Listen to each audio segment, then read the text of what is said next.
There's a lot of things we could have done better, but second half, defensively, we really stepped our game up. So there were some things that in the edit we showed the good and the bad today, and there was some possessions where Julius was patient, made we drove, collapsed the defense, kicked out to open teammates.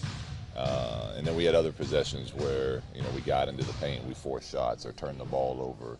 So we did some things well last night, but there was a lot to clean up going forward. All right, you beat OKC a few days ago. How much of what you said to the team today is let's not fall back?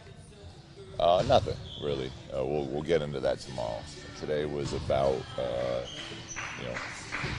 visually learning from some of the things we did yesterday.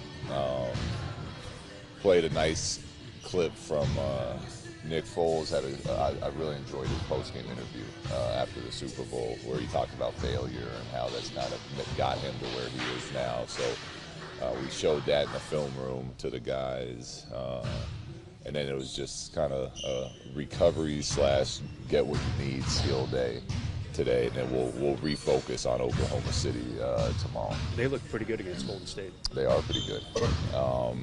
And I haven't watched the tape yet. I saw some highlights last night, but I'll get into the tape of that game later this afternoon. How much did Lonzo do today, if anything? He's doing more later. So right now he's in there getting ready to work out with Miles. He's doing his training room stuff to get activated, and then he'll come out here, and as long as nothing hurts, he'll do more today than he did yesterday and the day before. No game tomorrow? No game tomorrow. Is any of that going to be non-contact dispute stuff or not yet? I hope so. Okay. Yeah. So Would be. Well, he'll try. If it hurts, then we'll back him off, obviously. There'll definitely be no contact, though. But, the more that we can get him doing, the more he can go game speed with stuff, the better that is, obviously. But we won't know until he does it and sees how it feels. Early on in the season, you guys struggled with close games, and now in 2018, you guys have been pretty good on the clutch. Can you pinpoint anything about the ends of games? Last night you guys got into 3 points. In Defense. Defense is the main thing, and then obviously the confidence, the experience that some of our young guys have. It goes back to you get there, you live it, you try, you fail, you learn from it, you get more comfortable in those situations to make plays. But the constant is defense, and that's kind of been the biggest change for us. What specifically, is it just more focus, or just finally getting all the schemes and kind of thing? Well, there's a little bit of everything, but as far as the clutch defense is concerned, I think it's an understanding. I mean, we play a lot of young guys out there at the end of games, and they haven't played. The intensity level of an NBA regular season game picks up in the final few minutes. It turns more into like a playoff type of game where you're able to get more physical. Superstars step their game up and knock big shots down. Everyone boxing out and finishing off a possession is crucial. So this is all stuff that you have to go through to really feel what that's like and be able to compete at that level.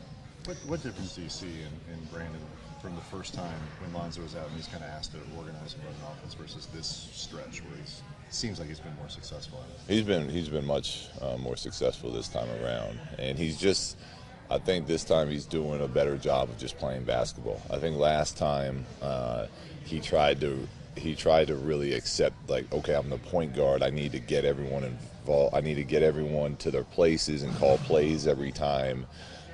Which is understandable. That's traditionally what a point guard does. But for now, what we're asking him to do is more just put pressure on that team, get into the paint, create for others. We'll cut down the playbook to 3-4 plays that if we are in a half-court set that we'll get into. Besides that, let's not even call plays. Let's get out and run and create opportunities for each other with our pace. So from a coaching standpoint, you guys have actually that's been your change in terms of how to help him do it, is just simplify things?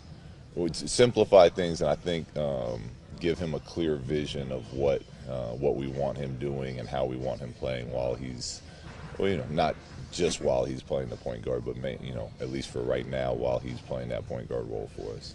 With the trading deadline 24 hours away, did you talk to the guys about, you know, you preached that message all season long, control what you can control and things that you can be able to control. You might hear some stuff. Did you talk to them at all about that? No.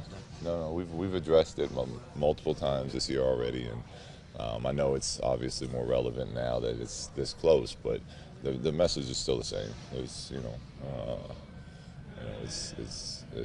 if anything happens, it's out of our control. Our guys have done a great job of refocusing and just playing basketball. And I think, you go down the list of the guys that have been listed as far as trade candidates, and they've been incredible for us in the stretch that we've been on.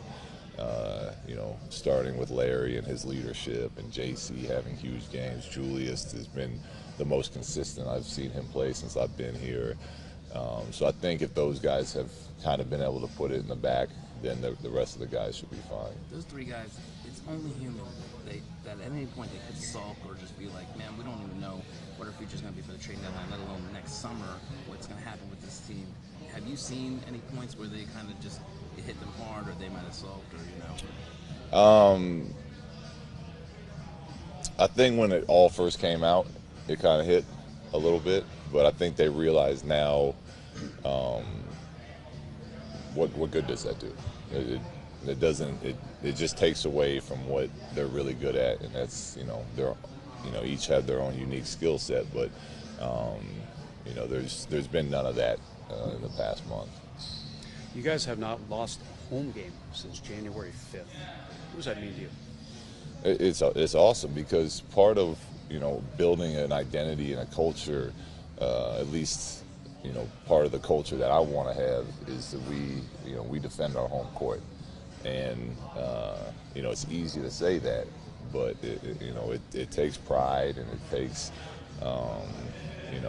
believing in yourselves and your teammates, and really going out there and embracing that home crowd and using it to your advantage. And that's something we talked about last year from the beginning of the season, and we haven't been able to get it yet. So it's been nice, and I know it's a small sample size, and there's always ups and downs that come in the season. But it's been really good to see our guys elevate that level of play at home and defend their home court. What does Josh's rebounding mean in terms of, I guess, offensively and defensively, when you get that much rebounding production out of a position where you typically wouldn't? It's huge for us. We play undersized a lot. We rely on rebounding to start our transition game. And when you get a guard or a wing to be able to rebound and they can push it themselves, it gives you a split second even